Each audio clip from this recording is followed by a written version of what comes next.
Hello, welcome to study अगोरा। आज हम हमारे नेक्स्ट 10 टॉपिक्स कंप्लीट करेंगे। तो पहला टॉपिक है आदि शंकराचार्य के बारे में। तो न्यूज़ में इसलिए है कि एक 12 फुट की स्टैचू अनवील की गई है केदारनाथ में। अब आदि शंकराचार्य के बारे में इम्पॉर्टेंट ये है कि एक फ़िलासफ़र हैं, अद्वैत फ़िलासफ़ी को फॉलोअर हैं, अद्वैत फ़िलासफ़ी के। लेकिन कुछ लोग ये समझते हैं कि ये अद्वैत के फाउंडर हैं, लेकिन ये अद्वैत के फाउंडर नहीं है, क्योंकि अद्वैत के फाउंडर हैं बद्रियान। उन्होंने इस फिलॉसफी को आगे बढ़ाया और उन्होंने कई सारे भाष्य लिखे। तो हमें ये याद रखना है कि उन्होंने ब्रह्मसूत्र भाष्य लिखा, गीता पर भाष्य लिखा, उपनिषदों पर भाष्य लिखा। इन तीनों को प्रस्थानत्रयी बोलते हैं, ब्रह्मसूत्र, गीता और उपनिषदों को। डिसाइपल थे गोविंदाचार्य के, बॉर्न हुए थे कालादी केरला में, और he was the flag bearer of Advaita Vedanta.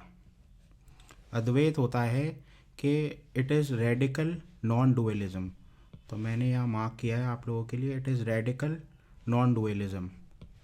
मतलब अल्टीमेट मेटाफिजिकल रियलिटीज़ दो नहीं हैं, they are only one, and that is Brahm. अब हमें उनके वर्क्स के बारे में कुछ पता होना चाहिए। तो ये कुछ रिलेटेड वर्क्स हैं, जैसे विवेक चूड़ामणि, मनीषा पंचकम और सौंदर्य लहरी। तो ये पोएटिक वर्क्स हैं आदि शंकराचार्य के। कभी कभार आ सकते हैं, इनडायरेक्टली पूछा जा सकता है कि ये बोला जा सकता है, who was the flag bearer of Advaita, born in Kaladit, was a disciple of Govindacharya, have written भाष्यास ऑन ब्रह्मसूत्रा, और ये वर्क्स विवेका चूड़ामणि। और फिर आपसे इनडायरेक्टली पूछा जाएगा कि ये किसने बोला है, आदि शंकराचार्य ने बोला है, रामानुज ने बोला है, माधवा ने बोला है, वल्लभाचार्य ने बोला है, निम्बरका ने बोला है, किसने बोला है। तो वेदांत में ये 5 इम्पॉर्टेंट हैं। हालांकि और भी फ़िलासफ़र्स हैं, लेकिन मेनली हम 3 फ़िलासफ़र्स देखते हैं। आदि शंकराचार्य जिन्होंने अद्वैत पर काम किया, उसके बाद रामानुज आए, उन्होंने विशिष्ट अद्वैत पर काम किया, क्वालिफाइड मोनिज़म। और उसके बाद माधवाचार्य आए, उन्होंने फ़िलासफ़ी पर काम किया द्वैतवाद की, यानी कि अल्टीमेट रियलिटी एक नहीं है, दो हैं। तो अब हम ये देख लेते हैं, इन्होंने एक लाइन इम्पॉर्टेंट बोली है, ब्रह्म सत्यम जगत मिथ्या जीवो ब्रह्मवे ना परा। ब्रह्म सत्य, अब ये सत्यम की जगह उन्होंने सत्य यूज़ किया है, रियलिटी। सत्य मतलब real, Brahma alone is real. जगत मिथ्या, आप कई लोग इसे बहुत गलत पढ़ाते हैं। जगत मिथ्या, जगत मिथ्या नहीं है, वर्ल्ड मिथ्या नहीं है, लेकिन वो जैसा है वैसा आपको दिख नहीं रहा है। It is something very different from what it is we are perceiving of it. जीवो ब्रह्मवे, तो इसीलिए ये बोला जाता है, इसी लाइन में आपको पता चलेगा कि ये अद्वैत है। अल्टीमेट रियलिटी दो नहीं है, एक ही है। तो देयर इज़ वन रियलिटी ब्रह्म। इसके बारे में हम कुछ बोल नहीं सकते, ये अनिर्वचनीय है, क्योंकि हम कुछ भी बोलेंगे तो उसको लिमिट कर देगा। तो ये निराकार है, निर्विशेष है, निर्गुण है। तो जीवो ब्रह्मवे, जीव का मतलब होता है इंडिविजुअल सोल। तो जीवो ब्रह्मवे मतलब जीव ही ब्रह्म है। There is no difference between jiva, individual atma, and the ultimate reality that is Brahm. ठीक है, तो इतना आप पढ़िए। बाकी मैं अद्वैत और फिलोसफिकल स्कूल्स के बारे में, इंडियन स्कूल ऑफ फिलोसफी क्योंकि सिलेबस में है और क्वेश्चन पूछा जाता है, तो I try to cover each and every, सारे कवर करा दूंगा आपके। नेक्स्ट न्यूज़ है नेशनल कोर्ट ऑफ अपील। अब इसकी डिमांड आई है कि 4 नेशनल कोर्ट ऑफ अपील बनाए जाएं कंट्री के अंदर।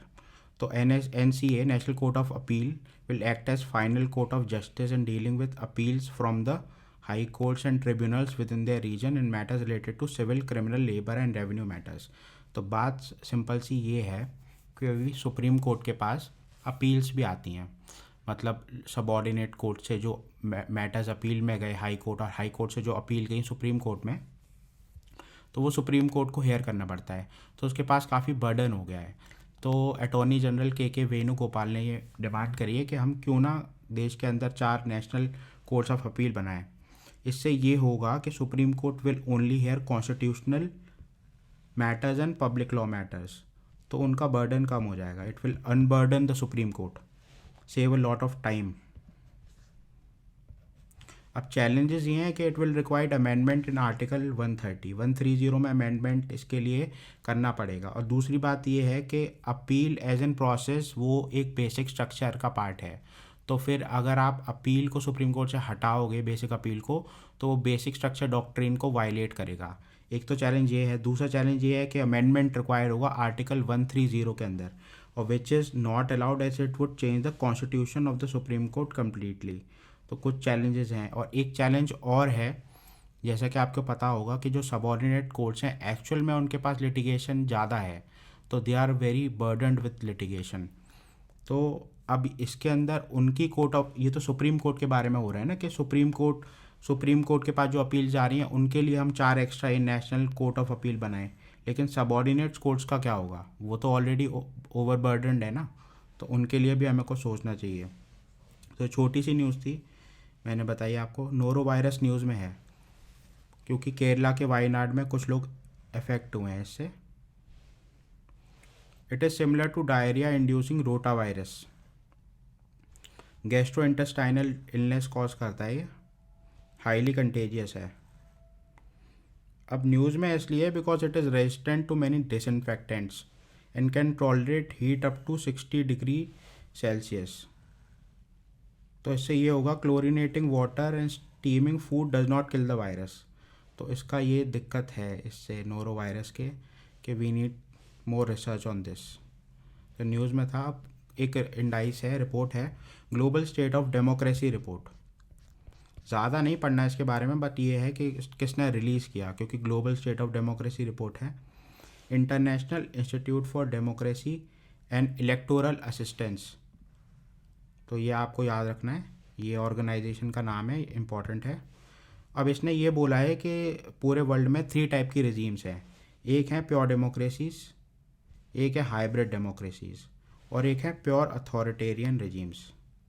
और इन्होंने जनरली स्टेटमेंट दी है कि पूरे वर्ल्ड के अंदर authoritarianism is on the rise. तो ये बस हमें इसमें ये इम्पॉर्टेंट ये है कि किसने निकाला है, international institute for democracy and electoral assistance. फिर हम पढ़ेंगे लिथियम। लिथियम न्यूज़ में इसलिए है क्योंकि लिथियम आयन बैटरीज में तो यूज़ लिथियम होता ही है, लेकिन अभी आपको पता है कि अफ़गानिस्तान में तालिबान ने टेक ओवर किया है, तो अब उसके बाद हो क्या रहा है कि चाइना का काफ़ी इंटरेस्ट आ रहा है वहाँ लिथियम प्रोड्यूसिंग साइट्स में अफ़गानिस्तान में। अब ये बहुत इंपॉर्टेंट मेटल है, सॉफ्ट सिल्वरी वाइट मेटल होता है, लाइटेस्ट मेटल होता है, हाईली रिएक्टिव एंड फ्लेमेबल होता है, must be store as mineral oil, rare metal तो है ही, गुड कंडक्टर ऑफ इलेक्ट्रिसिटी होता है, used in lithium ion batteries में यूज़ होता है, सैरामिक्स में यूज़ होता है, टेलीकॉम में होता है, एरोस्पेस में होता है, high energy additive to rocket propellants में यूज़ होता है, न्यूक्लियर फ्यूजन रिएक्शंस में यूज़ होता है। तो ये बहुत ही इंपॉर्टेंट मेटल है, और इसका कंट्रोल जिसके पास होगा, आप आज की तारीख में देखिए कि बहुत सारी जितने भी आपकी जो इलेक्ट्रिक कार्स हैं वो चाइना में काफ़ी प्रोड्यूस हो रही हैं, क्योंकि चाइना एक तरीके से एक तो रेयर अर्थ मेटल्स पे उसकी मोनोपोली है, और दूसरा कि अब वो लिथियम पर भी काफ़ी ज़्यादा फोकस कर रहे हैं, और वो लिथियम को भी काफ़ी ज़्यादा कॉन्सेंट्रेट कर रहे हैं। तो ये एक न्यूज़ इसलिए इम्पॉर्टेंट है, अगर न्यूज़ में आए तो आप इसको लिख सकते हैं इंटरनेशनल रिलेशंस में। अब नोबेल प्राइज़ केमिस्ट्री का मिला था 2019 में for lithium ion batteries. John B Goodenough, M Stanley Whittingham and Akira Yoshino, इनको मिला था। तो ये आप देख लेना, फैक्ट है, स्टेट पीएससी के लिए इम्पोर्टेंट है। इस्तांबुल कन्वेंशन न्यूज़ में हमेशा रहती है। ये है किस पर, ऑन वायलेंस अगेंस्ट वेमेन। 2011 का लैंडमार्क अग्रीमेंट हुआ था काउंसिल ऑफ यूरोप का, outlining how to ensure safety of women. News में अभी इसलिए है क्योंकि टर्की ने विड्रॉ किया था कुछ टाइम पहले, और ये इम्पॉर्टेंट इसलिए है कि एक तो पूछा जा सकता है कि किस फील्ड से रिलेटेड है, तो ये वायलेंस अगेंस्ट वेमेन के लिए है, और ये वर्ल्ड की फर्स्ट बाइंडिंग इंस्ट्रूमेंट थी to prevent and tackle violence against women. तो मैंने काफ़ी शॉर्ट में ये नोट्स बनाए हैं आपके लिए, ताकि आप इजीली एग्ज़ाम से पहले रिवाइज कर सको, क्योंकि बहुत सारा क्लटर्ड मैटर होता है हमारे पास, तो हमें क्लटर को किसी ना किसी तरीके से कम करना है। फिर इन्वायरमेंट की न्यूज़ है लेपर्ड। अब न्यूज़ में इसलिए क्योंकि faces around 83% increase risk of extinction in north India due to road kill की वजह से काफ़ी सारे लेपर्ड्स मारे जाते हैं। तो मैन एनिमल कॉन्फ्लिक्ट ये आपको देखना है। इसमें आप टाइगर का तो हम देखते ही हैं, लेकिन हम और टाइगर और एलिफेंट के अलावा हम लेपर्ड में को भी इंक्लूड कर सकते हैं मैन एनिमल कॉन्फ्लिक्ट में, क्योंकि लेपर्ड तो एक तो ज़्यादा भी हैं, दूसरा टाइगर साइटिंग्स सिटीज़ में नहीं हो रही हैं इतनी ज़्यादा, लेकिन आपने न्यूज़ में सुना होगा भी लखनऊ में, महाराष्ट्र, मुंबई में काफ़ी सारे लेपर्ड्स आ जाते हैं ह्यूमन एरियाज़ में, और फिर मैन एनिमल कॉन्फ्लिक्ट होता है। तो स्टेटस ऑफ लेपर्ड को प्रेडेटर्स एंड मेगा हर्बीवोर्स ये report release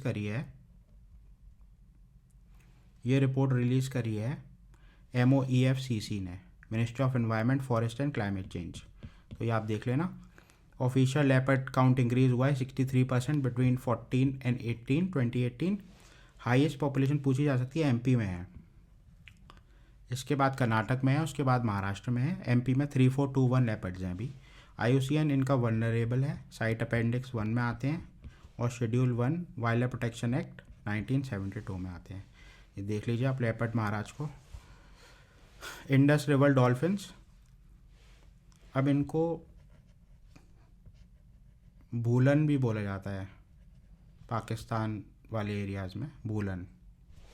Punjab to preserve them in their natural habitat, state aquatic animal है पंजाब के Indus river dolphins. IUCN endangered है, देख लीजिए आप, ये फ़ोटो इंक्लूड किया है मैंने। Indus river dolphins found in Punjab's Harike sanctuary and lower Beas river. तो ये आपको पता होना चाहिए। फंक्शनली ब्लाइंड होती हैं और इको लोकेशन यूज़ करती हैं नेविगेट और हंट करने के लिए, बस इतना पता होना चाहिए। IUCN इंडेंजर्ड है, लेपर्ड का वल्नरेबल है। अब एक फैक्चुअल न्यूज़ है कि COP26 हुई कहाँ, UN क्लाइमेट चेंज कॉन्फ्रेंस, तो ये ग्लासगो में हुई। और इस साल जो होगी COP27 ये होगी शर्म अल शेख में, इजिप्ट में। तो आप इतना याद रखिए, फैक्ट के तौर पे आप लिख सकते हैं। स्टेट ऑफ हॉर्मूज, तो ये आज मैंने मैप का क्वेश्चन इंक्लूड किया है। अब ये सेपरेट करता है ईरान और ओमान को। देखिए ईरान ये रहा, ओमान ये रहा। अब ये ओमान का इंक्लेव है इधर, मुसंदम पेनिनसुला। दूसरा ये एक स्ट्रेटेजिक चोक पॉइंट है, क्योंकि यहाँ इतने सारे ऑयल प्रोड्यूसिंग कंट्रीज़ हैं एंड गैस प्रोड्यूसिंग कंट्रीज़ हैं, तो यहाँ से काफ़ी कार्गो जाता है। बहुत ये ऑयल वाला क्रूड ऑयल वाला कार्गो भी जाता है, और आपका मर्चेंडाइज कार्गो भी यहीं से जाता है। तो ये काफ़ी एक चोक पॉइंट है, और इसको लार्जली ईरान और ओमान कंट्रोल करते हैं। और लार्जली क्योंकि यहाँ कैशम, ये ईरान का शहर है, आप देख लीजिए, इंपॉर्टेंट आता है। बंदार अब्बास है, बंदार लेंगे है। अब ये जो स्टेट ऑफ हॉर्मूज है, ये पर्शियन गल्फ़ को और गल्फ़ ऑफ ओमान को सेपरेट करता है। तो ये देख लीजिए, यहाँ दुबई है और शारजा है, फुजायरा है। तो ये मैप आपके लिए इम्पोर्टेंट था, इसलिए मैंने डाला था। तो ये आप मैपिंग लोकेशंस में देख लेना। और ये देख लीजिए, ये है आपका स्टेट ऑफ हॉर्मूज, ये है गल्फ़ ऑफ ओमान, ये पर्शियन गल्फ़ है, ये ईरान है, ये UAE है। अब यहाँ ग्वादर और आपका चाहे बाहर इधर था इंडिया में जहाँ इन्वेस्टमेंट किया था, और ये ओमान है, ये सऊदी है, ये इराक़ है। तो ये आप देख लेना। और ये ईरान, पाकिस्तान है इधर। तो ये आप देख लेना, क्योंकि ये एक्चुअली ये चाहे बाहर इधर था, और ग्वादर तो खैर बलूचिस्तान में, पाकिस्तान में है। तो यहाँ से CPEC कॉरिडोर जा रहा था, इंडिया ने उस पर काफ़ी वो किया था कि क्योंकि ये POK से पास हो रहा था, तो ये पता होना चाहिए CPEC कहाँ से कहाँ जा रहा था। अभी भी चाइनीज़ इन्वेस्टमेंट काफ़ी है पाकिस्तान के अंदर। तो इतना आप ये देख लेना, मैंने आपको बता दिया कि ये स्टेट ऑफ हॉर्मूज एक चोक पॉइंट है। इसके अलावा स्टेट ऑफ मलक्का भी है, ये भी आपको पता होना चाहिए किधर है। तो मैपिंग का हम कोशिश करेंगे कि धीरे धीरे करके एक एक क्वेश्चन इंक्लूड करके मैं आपको मेजर मैपिंग लोकेशंस बता दूं। तो आज के लिए इतना ही। Thank you, have a nice day.